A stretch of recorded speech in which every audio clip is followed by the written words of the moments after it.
Buckle up, relax your mind and your taste buds. You'll never look at your plate the same way again. Today, I'm taking you on a journey into the strange origins of the edible world. The one we chew, slice, blend, the one we pick, crunch, cook, the one that makes us, that we stand up for, and sit down at the table. In the previous episode, I talked to you about fruits. Today, we're going down a level, getting our hands in the soil and our noses into vegetables. If I do a decent job, by the end of this episode you won't see what you eat the same way. Because the shapes, sizes, appearances, and tastes of our food have changed greatly. To show you the often huge gap that separates the domesticated vegetables on our plates. From their wild form, a few pictures are worth 1,000 words. This is a cucumber today, and here is its wild form. This is a carrot created by humans, and here is the species they come from. This is the shape of the avocado as we know it, and here is what it originally looked like. But what exactly is a vegetable? Is it a leaf, a root, a word, with a vague definition that we slice into rounds without ever really understanding it? In the past, it meant something. It was clear, it was Latin, it was legumen, and legumen means the pod. So vegetables are actually fruits, that is, the transformation of a fertilized flower that carries the seeds of a large family called legumes. And that's where we find peas, beans, lentils, but also wisterias, acacias, flamboyant trees, and even beans. Paternoster, one of the most toxic plants in the world, which is used to make very pretty necklaces and beautiful earrings. The English, however, haven't altered their logic or vocabulary. To them, a giant bean counts as a vegetable, but even the ugliest tomato does not. But in French, the word has shifted. The word vegetable is now a vague term for what we pick by hand, cook in a pot, and grow in the kitchen garden. Eventually, it came to mean all the plants we feel like putting salt on. And these plants can be fruits because yes, zucchinis, cucumbers, eggplants, peppers, and many others are actually fruits. In the same way, they can be leaves, flowers, stems, tubers, and even mushrooms, which aren't even plants. This may seem complicated, but stay with me. The journey I want to share isn't just about words. Because you'll see that every day, when you sit down at the table, you're literally looking at a crazy story. When I want to go green, I choose lettuce, thanking our ancestors for seeing all the potential in their wild ancestors. Here is Lactuca cereola, this wild plant from the dandelion family that can be found from North Africa to Siberia. You've probably all seen it before on sidewalks, where it often grows spontaneously between the concrete slabs, and you've probably never thought about eating it. Yet, Lactuca cereola is almost certainly the ancestor of all lettuces. How do we get from this to that? Well, surprisingly, this plant was domesticated in Egypt about 4,500 years ago, first for its seeds, which were said to be aphrodisiac. At that time, the leaves were still bitter and nobody ate them. And it was over the following centuries in ancient Greece and Rome that Lactuca cereola gradually became Lactuca sativa, as people harvested the species before it flowered, selecting varieties with broad, sweet, and crunchy leaves. It's actually amusing to note that the deep origins of our lettuces become more obvious if we let them flower to harvest their seeds. Because this is what modern lettuce looks like in bloom. There are 2,160 varieties of lettuce worldwide, many developed recently. To deal with diseases and pests that affect large monoculture farms, in 2022, humanity produced 27 million tons of lettuce, which is the weight of 2,600 Eiffel Towers. Let's admit it, that's quite an achievement for a weed. But a lettuce on its own is a bit sad. To add a splash of color, nothing beats a tomato. If it's the season, don't hesitate to add plenty, since globally we produce 186 million tons of tomatoes, 7 times more than lettuce by weight. Whether you call it a vegetable or fruit, one thing is clear, the tomato isn't from Italy. Like many edible plants, it originates from Mexico and the New World. Like many domesticated plants, wild tomatoes are toxic. The leaves and roots of the ones we buy nowadays are still toxic, by the way. Solanum lycopersicum belongs to the Solanaceae family, which is known for its toxicity, mainly because of the alkaloids they produce, which serve as a defense mechanism against herbivores. For strange reasons, human beings decided to transport this plant, which was not edible at the time, over several generations. Across thousands of kilometers, from the Andean regions where it grew naturally to southern Mexico, it was domesticated to become truly edible. Yet, when it arrived in Europe in the 16th century, cooks on the old continent were so wary of it that tomato plants were first used as ornamental plants. And it's true that it's pretty. Thus, unlike beans, it took 2 centuries before tomatoes were eaten in southern Italy. First, as a sauce slowly simmered for a long time. You never know, before it took over all Mediterranean cuisine and then the world, either cooked or raw, in the 19th century. Eggplant, like tomato, but also datura, belladonna, mandrake, and tobacco, is a solanaceous plant. Although it has been eaten for centuries in the Middle East and millennia in the region, originating in central India and southern China, where it was domesticated, it did not inspire trust when it reached Europe at the end of the Middle Ages. For the same reasons as the tomato, it was also grown at first just to look nice, not to make ratatouille. If you're looking to add some color to your dishes, you can turn to the colors of the carrot, especially since with carrots, everything is edible.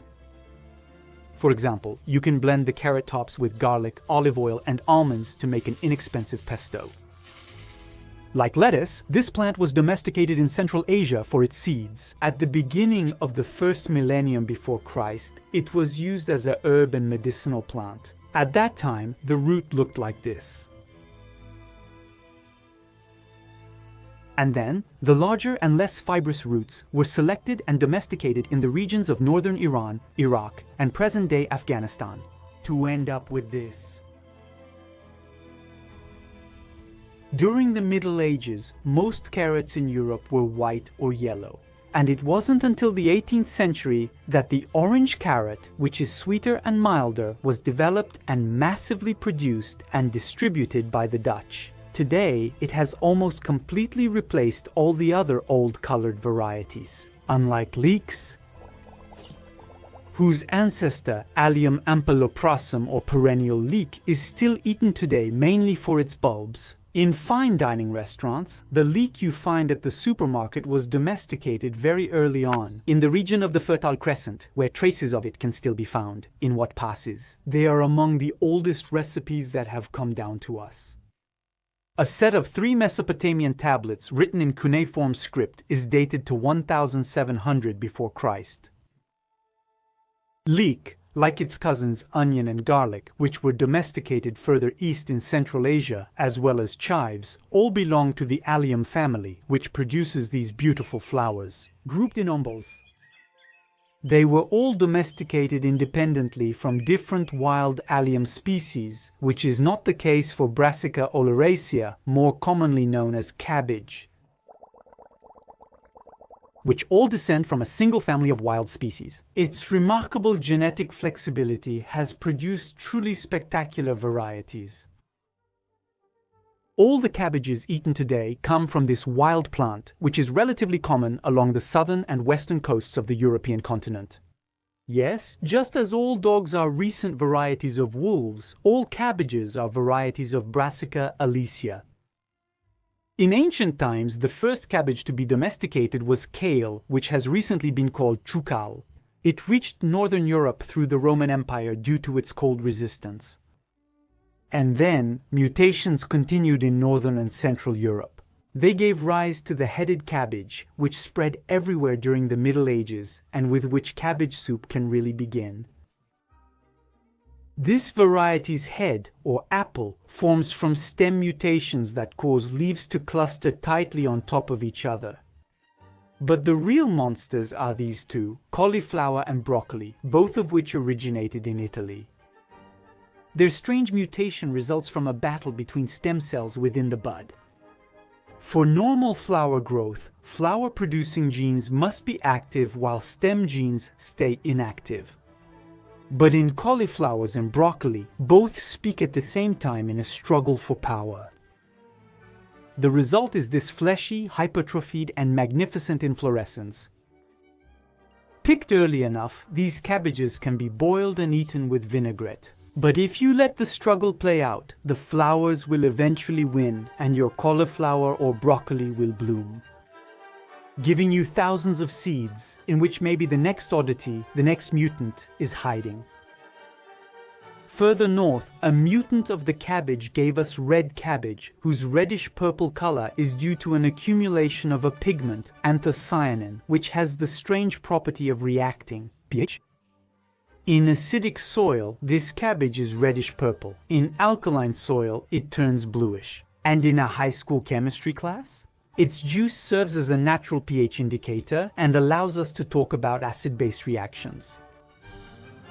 Between the 17th and 18th centuries, it appeared in the Brussels region, the mutant that scared all of us as children, with its small, compact, bitter, and devilish lateral sprouts, which are distributed along a main stem instead of a single central head. My favorite cabbage is Romanesco, a newer variety with a fascinating fractal structure that appeared in 19th century Italy, like its ancestor cauliflower. I think it's the only food I've ever bought, not to eat, but just to look at. In short, if you look among cabbages, what keeps changing is that behind every chosen cabbage, there's a hunt for change. Afterwards, if you don't pamper cabbages, turn to other monstrous and delicious mutants, like squashes, which also lead the way in genetic plasticity. But unlike cabbages, the pumpkin family has several wild ancestors, including two superstars, Cucurbita pepo and Cucurbita maxima. This zucchini and this pumpkin are both squashes native to America, but they come from two different species and two different histories. The first one, the zucchini, is a descendant of Cucurbita pepo, like most domesticated pumpkins. 10,000 years ago in Oaxaca, Mexico, long before beans or corn, but it was much later and under the Italian sun that this variety, the green zucchini, picked early, was developed. In the 18th century, yes, before the 18th century, there were no zucchinis, Tumblr. As for the second one, it comes from Cucurbita maxima, another species domesticated in the Andes about 6,000 years ago, before traveling on Portuguese ships to Japan in the 16th century. To give the red curry squash its current shape and its slight hazelnut flavor is therefore the result of the combined efforts of the Andean people and the farmers of the land of the rising sun. In France, cultivation began in 1957.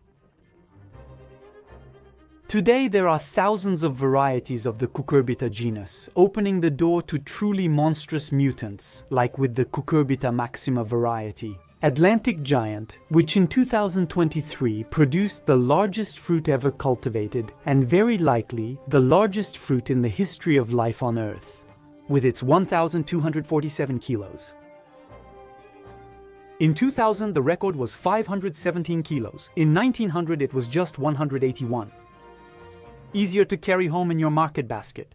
The cucumber, on the other hand, originates from the Himalayas, where it was domesticated in northern India more than 3,000 years ago. It belongs to the Cucurbitaceae family, like the gourd or the squash. It was long believed that the Greeks and Romans cultivated it as early as antiquity, until it was realized that a translation error had misled us into confusing it with the Armenian cucumber, which is a strange long variety of unsweetened melon, of which it is a distant cousin. This cucumber, on the other hand, is of the same species as the gherkin, and both come from the same wild plant. When this vegetable arrived in Europe during the Middle Ages, it was through the Arabs, who first planted it in Spain. Highly valued by the nobility, this refreshing but not nourishing vegetable was widely grown in Versailles gardens. The variety we eat today only emerged in the 1950s. Before that, cucumbers had to be drained to get rid of their slight bitterness. Bell peppers are among the many plants that originated in America. And it's not only the same species but the same variety. It's actually the same fruit, just picked at different ripeness stages. There are still different varieties of peppers, some smaller, some longer, and they're nothing more than varieties of sweet peppers selected for their almost total lack of capsaicin, the stuff that makes raw peppers spicy. Peppers contain 200 mg of vitamin C per 100 g, 3 times more than an orange. In fact, vitamin C was first extracted from a pepper in 1933 by Albert Szent-Györgyi, whose name I can't pronounce, and he won the Nobel Prize in Medicine in 1937 for it. Albert, not the pepper. Among American stars, there's a must-have, the avocado, whose evolutionary history is closely linked to the existence of animals even bigger than a cucurbita maxima. Before humans domesticated them in Central America, avocados already had a large pit and looked like this. A vestige of a coevolution with the American megafauna of the Pleistocene. Among them were notably the giant sloths, which could weigh nearly 4 tons and stand 4 meters tall, or their distant relatives. Elephants, like the gomphotheres, who had no trouble swallowing this kind of pit. About 15,000 years ago, groups of humans began to populate the Americas by crossing the Bering Strait, and to coexist with these remarkable animals for 2,000 to 3,000 years. And then we came out of the Ice Age and the megafauna we just talked about disappeared. Usually the avocados would have joined them quickly, since the species capable of spreading their seeds had disappeared, except that humans took over. They tasted it, cultivated it, and domesticated it in Mexico, Guatemala, and the Antilles. They chose the fattest, sweetest, but also the most patient fruits. Today's avocados ripen only after being picked, making them ideal for export.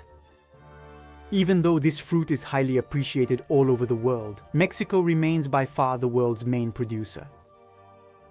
Today, in China, it's called the butter fruit. And in French, we use the word avocat, which comes from the Spanish aguacate, itself derived from the Nahuatl word aguacatl. You'll forgive my pronunciation, which literally means testicle. In short, words, like species, constantly evolve and change.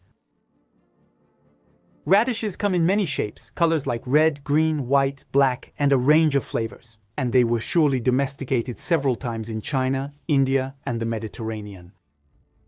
Even though, strangely, Southeast Asia is the only region where the wild plants they come from still persist. In France, we usually eat it pink and raw, but many varieties are cooked to soften the strength of this root. For your information, unlike tomatoes, if you feel like it, you can also eat the leaves, flowers, fruits, and seeds. Because in radishes, everything is edible. I didn't say good, I said edible. If the taste of beets is far from being unanimously liked, it's partly because of genetics. Because beets contain geosmin, a molecule naturally produced by certain bacteria found in the soil, and not everyone is sensitive to it. And if your olfactory receptors are able to detect the presence of these molecules, then it's very likely that, like me, you find that beets have a disgusting taste of a damp cellar. In any case, this vegetable is one of those that has gone far beyond just being on our plates. Originally from the Fertile Crescent, beets are now grown in large quantities to feed both livestock and humans, and even cars that can run using bioethanol made from them. The beet's major achievement, its revolution, happened in 19th century France, when people started growing it to produce sugar as pure as that extracted from sugarcane. This story is so fascinating, I'm saving it for a future episode. On the other hand, I have to tell you about the fascinating case of real vegetables, legumes. These little plant pearls with their fascinating shapes and colors clearly deserve a place in the pantheon of humanity's food plants, and that's true all over the world. We often forget, but lentils, chickpeas, fava beans, soybeans, and beans have accompanied the domestication of cereals and the invention of agriculture. In all the great Neolithic revolutions, the first civilizations of Mesopotamia paired the ancestors of wheat and barley with lentils, chickpeas, peas, and fava beans. Those in East Asia grew soybeans alongside rice. In Africa, lablab beans climbed on sorghum, while in Mesoamerica, they actually mixed corn, squash, and beans together in the fields. The Mesoamericans thus took advantage of the magical power of beans, which, like most legumes, host symbiotic bacteria in their roots that store nitrogen from the air in the form of nitrate and ammonium, thus enriching the soil instead of depleting it. This cultivation, known as the Three Sisters, where corn provides climbing beans with a support to cling to, and where squash covers the ground and helps keep it moist and cool. It was the dominant agricultural method in the Americas for centuries. In Europe, legumes domesticated in Mesopotamia, lentils, chickpeas, peas, and fava beans, quickly spread. They were found 9,000 years ago in Greece, 7,000 years ago in the Rhone Valley, and 6,000 years ago in the British Isles. Of all the plants brought back from the Americas to the Old World at the end of the 15th century by Christopher Columbus's expedition, beans, whether red, black, or white, were the quickest to make their way out of the ship's holds to the European countryside. 50 years after Columbus's first trip to the West Indies, beans are now found alongside broad beans and lentils in the French countryside. Before potatoes arrived from America, which took 2 centuries to be adopted, legumes were the food of the poor at that time. Abundance meant meat, and flatulence was for the peasants throughout the Middle Ages. Lentils, peas, and beans remained linked to famine and didn't improve their reputation, because legumes harvested at maturity dry out and become almost imperishable, which is ideal for preservation. In winter, their comforting flesh thickens the soup when there is no meat available. Legumes were the last thing you ate before starving, which is why the saying, "It's the end of the beans," exists. During the Enlightenment period, beans and peas became more refined. The immature beans, which we now call green beans, and the young peas, which we call petits pois. They're picked before reaching maturity and become luxury and fashionable products. They were enjoyed at the king's court, served with butter to accompany meat. Ironically, legumes have become mainstream in the 21st century and are now used in many dishes. They are used to fight hunger in rural areas and obesity in cities, and it is largely their plant-based proteins that we rely on to reduce animal overconsumption. In short, much of what we have on our plates is relatively recent, only 500 years ago in France. Even for a king's banquet, you couldn't have found avocados, tomatoes, zucchini, bell peppers, pumpkins, eggplants, green beans, or endives. Going even further back in time, 1,000 years ago, you couldn't find cucumbers or Romanesco cabbages in Europe, vegetables that we still eat today. With few exceptions, you could only find carrots, onions, shallots, garlic, leeks, cabbages, lettuce, radishes, beets, spinach, turnips, salsify, parsnips, and starchy foods like peas, fava beans, and lentils. Afterwards, it's important to keep in mind that even though our markets seem to be overflowing with vegetables from all over the world, our plates aren't necessarily more diverse than they used to be. By moving to an industrial scale and monoculture, we've lost a great deal of biological diversity along the way. And some species that were once common are now almost forgotten, such as parsnip, crosney, purslane, or cardoon, which, though long familiar, have become complete strangers to many people. In fact, local varieties, patiently selected by generations of farmers and adapted to their land, have been swept away by standardization. Behind every perfect tomato are the striped, misshapen, juicy, and tasty tomatoes we should bring back to our menus. In conclusion, I want to discuss another key role these plant domestication processes have played in the history of science. By hybridizing peas and observing their color changes, Gregor Mendel discovered the laws of heredity, by showing in the second half of the 19th century that there are dominant traits and others that are recessive.